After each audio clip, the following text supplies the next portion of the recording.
शिवाय नमस्तुभ्यम, जय श्री श्याम। स्वागत है आपका। Welcome to the next part of the types of chemical reaction in the Shri Khatu Shyam ji विद्यालय। नाउ आज हम पढ़ने वाले the types of chemical reaction का थर्ड पार्ट। ओके, क्योंकि हमने लास्ट टाइम हमने दो उसके टाइप्स देख लिए थे। हमने कॉम्बिनेशन रिएक्शन देखा था लास्ट पार्ट में और डिकम्पोजिशन रिएक्शन देखा था। आज हम देखेंगे displacement and double displacement reaction. Okay, now what is displacement reaction? Displacement reaction जो है वो किसे कहते हैं, क्या होती है, कैसी होती है, कैसे हमें पता चलेगा कि वहाँ पे डिस्प्लेसमेंट रिएक्शन हो रही है। तो इस टाइप की रिएक्शन को हम कैसे अननोन करेंगे, कैसे हम जानेंगे। तो फॉर दैट डिस्प्लेसमेंट रिएक्शन किसे कहा जाता है, तो when an element displace another element from its compound is known as displacement reaction. ऐसी रिएक्शंस जिनके अंदर जो एलिमेंट्स होते हैं वो एक एलिमेंट जो होता है वो दूसरे एलिमेंट को अपने कंपाउंड से रिमूव कर देता है, यानी कि समझ लो कि जैसे Fe है, Fe ने कॉपर सल्फेट में से कॉपर को हटा दिया, यानी एक एलिमेंट एक कंपाउंड से दूसरे कंपाउंड से उसके दूसरे एलिमेंट को रिमूव करके उसकी प्लेस ले लेता है। एक N element displace another element from its compound, दूसरे एलिमेंट को उसके कंपाउंड से बाहर निकाल कर वो उसकी जगह ले लेता है, उसकी जगह पे आ जाएगा। डेट्स इस टाइप की रिएक्शन को डिस्प्लेसमेंट रिएक्शन कहेंगे। जैसे कॉम्बिनेशन रिएक्शन में हमने क्या देखा था कि उसमें दो या दो से ज़्यादा सब्सटेंस जो होते हैं वो कंबाइन होकर एक सिंगल सब प्रोडक्ट बनाते, उसको हम कॉम्बिनेशन रिएक्शन कहते हैं। ओके, डिकम्पोजिशन में हमने देखा था कि एक सिंगल रिएक्टेंट जो होता है वो डिकम्पोजिशन रिएक्शन में जाता है। तो उसको जब आप या तो हीट, लाइट, सनलाइट, इलेक्ट्रिसिटी कुछ भी जब आप उसको दोगे तो उसके फॉर्म में उसका ब्रेकडाउन होकर जब वो दो या दो से ज़्यादा सब प्रोडक्ट हमें देगा, इस टाइप की रिएक्शन को डिकम्पोजिशन कहते हैं। और just like that now displacement reaction में ऐसा होता है कि इसमें जो सब्सटेंस होता है उसमें जो एक एलिमेंट जो होता है वो एक कंपाउंड दूसरे कंपाउंड से दूसरे एलिमेंट को रिमूव करके अब वो उसकी प्लेस ले लेता है। जैसे कि हम यहाँ पे देख सकते हैं Fe प्लस कॉपर सल्फेट जो था, तो Fe ने क्या किया, Fe ने कॉपर को सल्फेट से रिमूव कर दिया, उसको डिस्प्लेस कर दिया और उसकी प्लेस ले ली, तो आयरन सल्फेट बन गया और कॉपर जो था साइड हो गया। तो इस टाइप की जब भी आपको रिएक्शन देखने को मिलेगी उन रिएक्शन को डिस्प्लेसमेंट रिएक्शन कहा जाएगा। बहुत ईजी है, नॉर्मली बस आपको सिर्फ इतना सा देखना है कि क्या रिएक्शन में सब्सटेंस जो है, एलिमेंट जो है, क्या वो डिस्प्लेस हो रहे। अगर किसी भी रिएक्शन में अगर आपको एलिमेंट डिस्प्लेस होते दिखाई देते हैं तो डेट मीन्स 100% वो रिएक्शन जो है वो डिस्प्लेसमेंट रिएक्शन ही होगी। यानी कि जैसे कॉपर सल्फेट जो था ये हमारे कंपाउंड है और Fe है, तो Fe जो है उसने कॉपर को क्यों रिमूव किया, ये भी तो एक क्वेश्चन आता है ना कि why Fe displace a copper. Fe copper को कैसे डिस्प्लेस कर सका, क्यों, क्योंकि Fe जो है आयरन जो है वो कॉपर से ज्यादा रिएक्टिव सब्सटेंस है, इसीलिए वो कॉपर को उसकी रिएक्शन उसके जो कंपाउंड है उसमें से रिमूव करके उसकी प्लेस ले लेगा। Now this reaction iron has displaced और remove another element copper from copper sulphate solution. तो इसमें क्या हो रहा है, आयरन जो है वो कॉपर जो है उसको उसके कंपाउंड से उसके सॉल्यूशन से रिमूव करके उसकी प्लेस लेकर आयरन सल्फेट कंपाउंड बना रहा है। कौन सा कंपाउंड बना रहा है, आयरन सल्फेट कंपाउंड बना रहे। मतलब ऐसे सिंपल लैंग्वेज में अगर बोले तो समझ लो कि कहीं पे आप एक जॉब कर रहे हो। ओके, आप समझ लो किसी कंपनी में जॉब कर रहे हो आप, अच्छे तो एक और कोई नया इंटरव्यू देने का मतलब समझ लो कि लेट्स टेक अ स्कूल का एग्जांपल लेते हैं कि आप समझ लो स्कूल के प्रिंसिपल हो। ओके, बट अगर उसी स्कूल में आपसे भी ज़्यादा कोई रिएक्टिव कंपाउंड एलिमेंट आ जाए, मतलब कि आपसे ज़्यादा कोई डिग्री वाले या आपसे ज़्यादा कोई डिग्री किए हुए अगर पर्सन आएंगे जिनके पास आपसे ज़्यादा नॉलेज है, तो वो आपको वहाँ से रिमूव करे और वो वहाँ के क्या बन गए, प्रिंसिपल बन गए, आपको वहाँ से डिस्प्लेस कर दिया। मतलब आपकी चेयर जो थी वो उन्होंने ले ली, आपकी जगह उन्होंने ले ली। That's type of reaction is known as the displacement reaction. वहाँ पे आपका भी मतलब क्या हो गया, डिस्प्लेसमेंट हो गया ना। समझ लो आप प्रिंसिपल थे बट आपसे ज़्यादा कोई अच्छे से स्कूल को हैंडल करने वाले, आपसे ज़्यादा कोई रिएक्टिव अगर आ गए तो उन फिर आपकी प्लेस जो होगी वो छीन ली जाएगी। मतलब आपकी चेयर जो थी वो उन्होंने ले ली, आपको वहाँ से स्कूल की प्रिंसिपल की पोस्ट से आपको डिस्प्लेस कर तो वही चीज यहाँ पे भी हो रही है। कुछ और एग्जांपल देखिए, अगर हम डिस्प्लेसमेंट रिएक्शन के तो उसमें आते हैं, जैसे कि zinc plus copper sulphate solution अगर हम लेते हैं तो उसमें भी जिंक क्या करेगा, कॉपर को रिमूव कर देगा और जिंक सल्फेट सॉल्यूशन बना देगा, कॉपर हमें एज अ सॉलिड फॉर्म में हमें फिर मिलेगा। और दूसरा है lead plus copper chloride solution.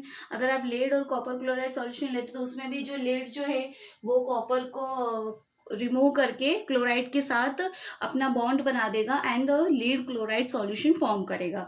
तो जिंक और लेड भी ऐसा क्यों कर सकते, क्योंकि जिंक और लेड जो है ना वो भी मोर रिएक्टिव है। किसी भी रिएक्शन में वो ही सब्सटेंस दूसरे सब्सटेंस की, वो ही एलिमेंट दूसरे एलिमेंट की जगह ले सकता है जो उससे ज्यादा रिएक्टिव हो।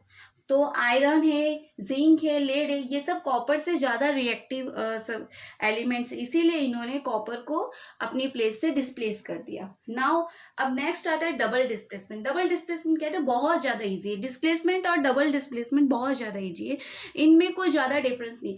देखो डिस्प्लेसमेंट रिएक्शन क्या देखी कि एक एलिमेंट जो होता है वो दूसरे कंपाउंड में से दूसरा एलिमेंट जो उसको रिमूव करके उसकी प्लेस ले लेगा, वो डिस्प्लेसमेंट रिएक्शन होता है। अब डबल डिस्प्लेसमेंट में क्या होता है, तो डबल डिस्प्लेसमेंट रिएक्शन वो होती है जहाँ पे हम दो कंपाउंड लेते हैं और दोनों एक्सचेंज हो गए, दोनों में क्या हो गया, एक्सचेंज हो गया। जैसे कि एग्जांपल ले लो, सोडियम सल्फेट और बेरियम क्लोराइड सॉल्यूशन जब आपने लिया तो इसमें क्या हुआ, ये दोनों एक्सचेंज हो गए। समझ लो कि मतलब सोडियम ने कहा कि बेरियम मुझे ना मुझे सोडियम अच्छा नहीं, मुझे सल्फेट अच्छा नहीं लग रहा है, तो मुझे क्लोराइड ज़्यादा पसंद, तो मुझे क्लोराइड के साथ अभी रहना है, उसके साथ काम करना है।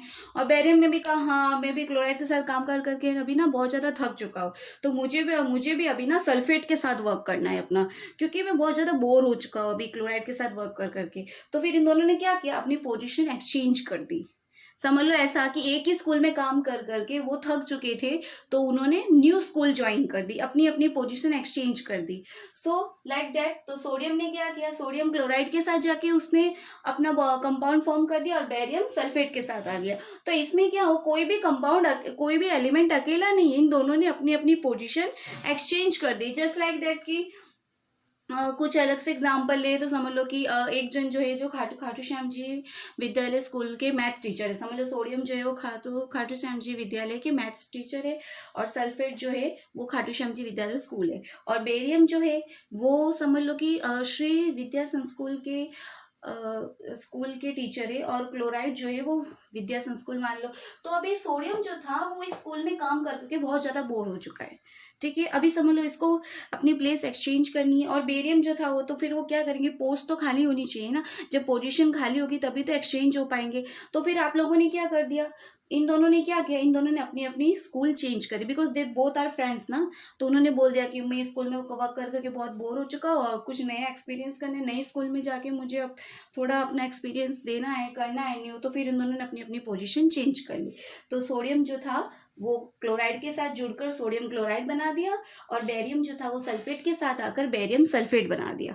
ओके, बहुत ज़्यादा इजी है। कोई डिस्प्लेसमेंट में जहाँ आपको सिंगल एलिमेंट डिस्प्लेस होता दिखाई दे उस टाइप के रिएक्शन को डिस्प्लेसमेंट रिएक्शन कहेंगे, और जहाँ एक साथ में दो एलिमेंट जो है वो डिस्प्लेस हो रहे हैं, मतलब दो एलिमेंट अपनी अपनी पोजीशन एक्सचेंज कर रहे हैं, वो उसके साथ जुड़ रहा है और वो उसके साथ जुड़ रहा है, अपनी पोजीशन को एक्सचेंज की जा रही है, इस टाइप की रिएक्शन डबल डिस्प्लेसमेंट रिएक्शन कहलाती है। तो such reaction in which there is an exchange of ions between the reactant, reactant के बीच में आयंस का एक्सचेंज हो जाता है, and this type of solution is known as a double displacement solution. मतलब जो SO4 जो था, सोडियम ने SO4 को किसको दे दिया, बेरियम को दे दिया, और बेरियम ने अपना क्लोराइड SO4 को दे दिया। ओके, और जब ये रिएक्शन होगी ना तो आपको बेरियम सल्फेट के ना व्हाइट कलर के आपको प्रेसिपिटेट मिलेंगे। प्रेसिपिटेट क्या होते हैं, तो किसी भी सॉल्यूशन के अंदर एक व्हाइट कलर का सब्सटेंस फॉर्म होता है, अगर वो सब्सटेंस उसमें डिसॉल्व नहीं हो रहा है, मतलब वो सब्सटेंस जो है वो सॉल्यूशन में डिसॉल्व नहीं है, इनसॉल्युबल सब्सटेंस है, तो उस सब्सटेंस को प्रेसिपिटेट कहा जाता है। और किसी भी रिएक्शन, ऐसी कोई भी रिएक्शन जिसमें प्रेसिपिटेशन होता है, बनता है, प्रेसिपिटेट्स बनते हैं, उस रिएक्शन को प्रेसिपिटेशन रिएक्शन कहा जाता है। Now the next, so the white precipitation of BaSO4 is form by the reaction of the SO4 and the barium. Barium और SO4 के बीच में जब रिएक्शन होता है, बेरियम सल्फेट बनता है, तो वो वहाँ पे प्रेसिपिटेशन फॉर्म होता है, बेरियम सल्फेट के वाइट प्रेसिपिटेट फॉर्म होते हैं। और अदर प्रोडक्ट अगर हम देखें सोडियम क्लोराइड का, तो वो जो है सॉल्यूशन में एज इट इज रहेगा, वो और इस टाइप के सब्सटेंस ऐसे रिएक्शंस जिसके अंदर जो आयंस जो होते हैं वो रिएक्टेंस के आयंस जो होते हैं वो एक्सचेंज कर दिए जाते हैं। हमने कहा ना यहाँ पे क्या होता है, यहाँ पे कोई भी एलिमेंट जो है वो एक दूसरे की प्लेस को डिस्प्लेस नहीं कर रहा है, आयंस को एक्सचेंज कर रहे हैं, अपने अपने आयंस एक दूसरे को दे रहे। तो ये इन्होंने इसको दे दिया और इन्होंने इसको दे दिया, अपने अपने आयंस एक दूसरे को दे रहे, जस्ट लाइक दैट कि समझ लो आपके पास कोई एक पेन है और आपकी फ्रेंड के पास पेन है, आपको उसकी पेन अच्छी लगी और आपकी फ्रेंड को उसके, तो आप दोनों ने क्या कर दिया, अपनी अपनी पेन्स एक्सचेंज कर दी, आपने अपनी पेन उसे दे दी, उन्होंने अपनी पेन आपको दे दी। और this type of reaction is known as the displacement reaction. I hope कि आपको ये टॉपिक बहुत अच्छे से समझ में आया हो। Let's go ahead. अभी हम देखेंगे ऑक्सीडेशन रिडक्शन रिएक्शन के बारे में। ऑक्सीडेशन रिडक्शन रिएक्शन क्या है, कैसी है और कैसे होता है। Okay, the fourth number is oxidation and reduction reaction. Oxidation reduction reaction को हम रेडॉक्स रिएक्शन भी कहते हैं। रेडॉक्स रिएक्शन में मतलब इसका शॉर्ट फॉर्म है, यानी RAD means reduction and OX means oxidize. तो ऑक्सीडेशन रिडक्शन रिएक्शन को रेडॉक्स रिएक्शन भी कहा जाता है। अभी सबसे पहले ऑक्सीडेशन रिडक्शन रिएक्शन देखने से पहले हमें ये पता होना चाहिए कि what is oxidation and what is reduction. Oxidize किसे कहेंगे और रिड्यूस किसे कहेंगे। तो जब if a substance gain oxygen during a reaction, ये बहुत बहुत बहुत इजी टॉपिक है, बहुत इजी, हमारा सबसे ज्यादा इजी रिएक्शन हम बोले तो ये भी, ऐसे तो सब इजी है बट आप इसे भी बोल सकते हो। Okay, so if a substance gain oxygen during a reaction, किसी भी रिएक्शन में कोई भी सब्सटेंस से अगर वो ऑक्सीजन गेन कर रहा है, यानी ऑक्सीजन अगर वो ले रहा है, किसी भी रिएक्शन में कोई भी सब्सटेंस अगर ऑक्सीजन को ले रहा है, दैट मीन्स वो रिएक्शन में क्या हो रहा है, ऑक्सीडेशन हो रहा है, वो रिएक्शन ऑक्सीडाइज्ड हो रही है। ओके, जैसे हमने यहाँ एग्जांपल लिया कॉपर प्लस O2, जब आपने उसको हीट किया तो हमारा कॉपर ऑक्साइड बना CuO। The surface of copper powder becomes coated with the black copper oxide.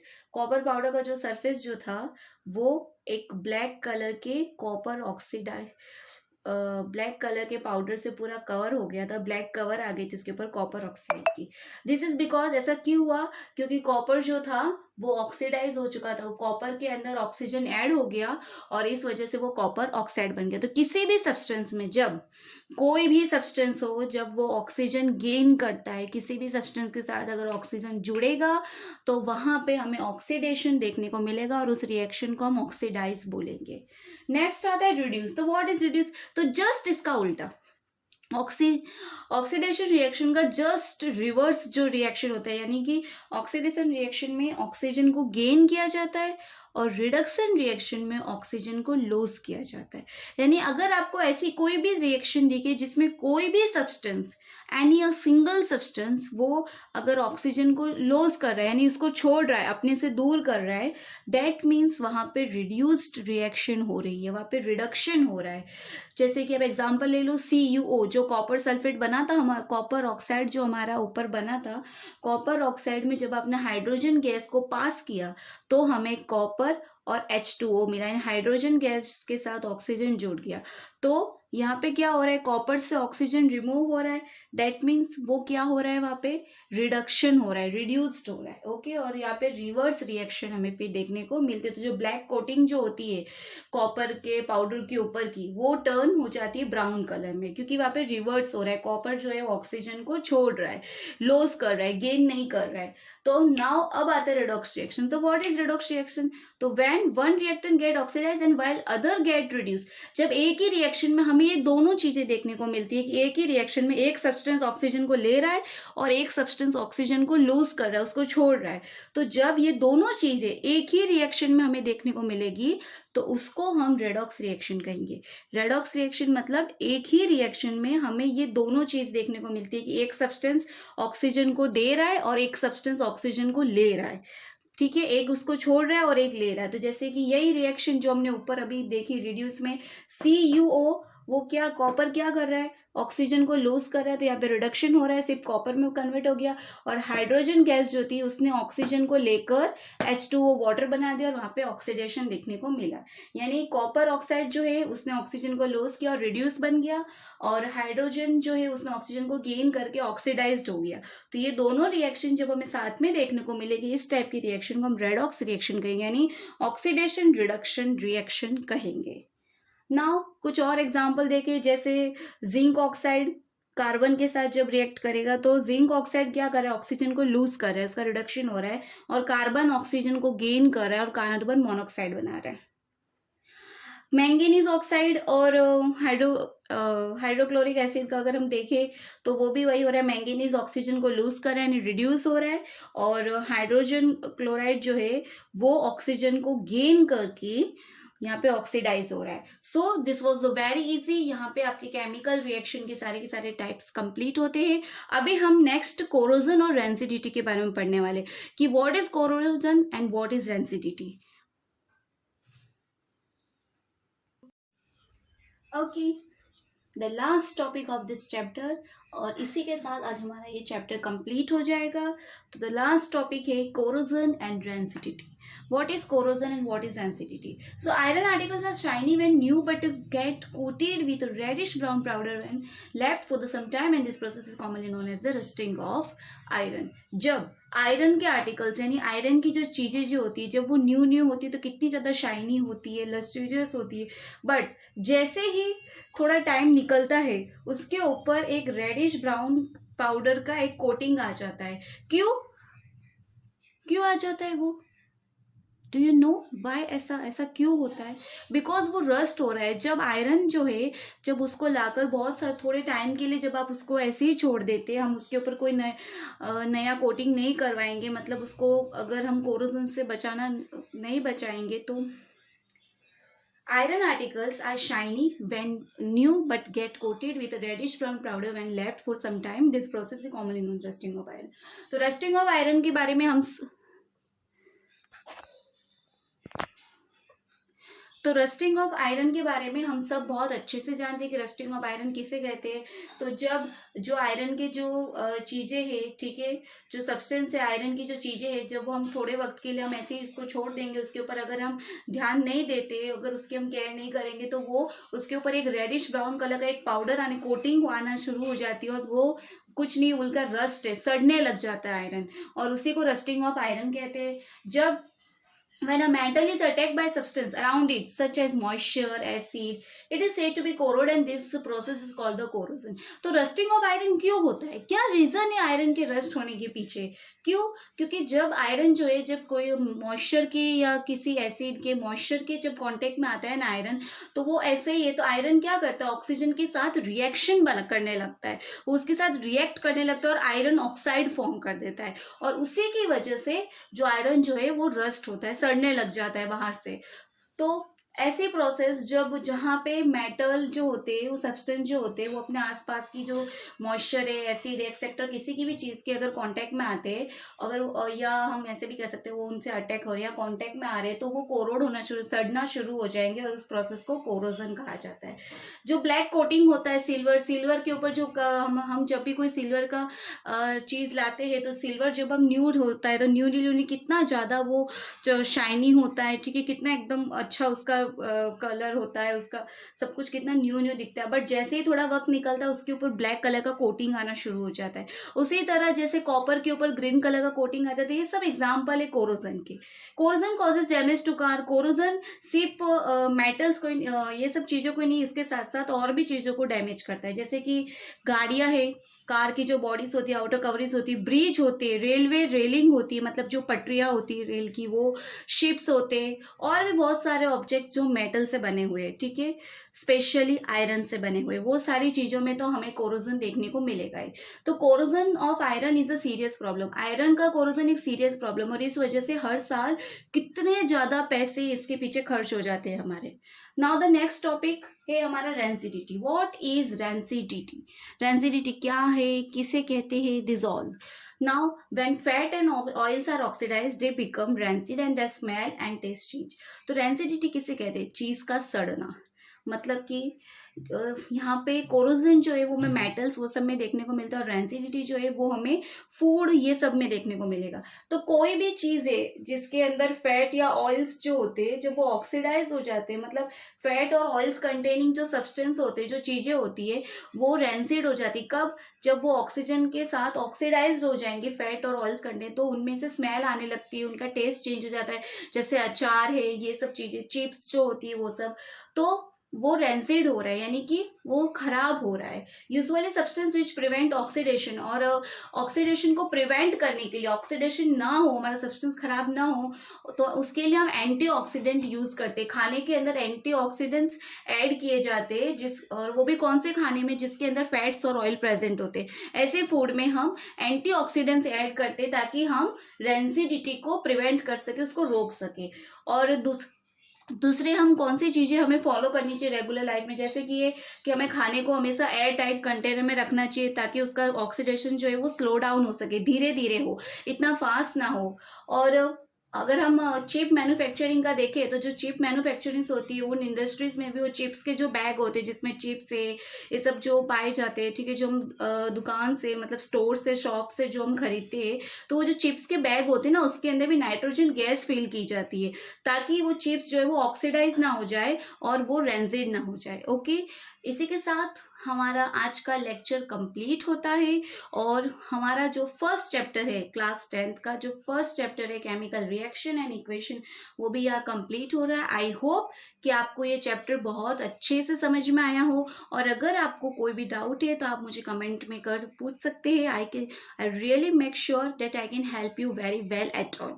Okay, जय श्री श्याम, श्री शिवाय नमस्तुभ्यम, राधे राधे। नाउ अब हम मिलेंगे नेक्स्ट चैप्टर के साथ नेक्स्ट वीडियो में बहुत जल्द।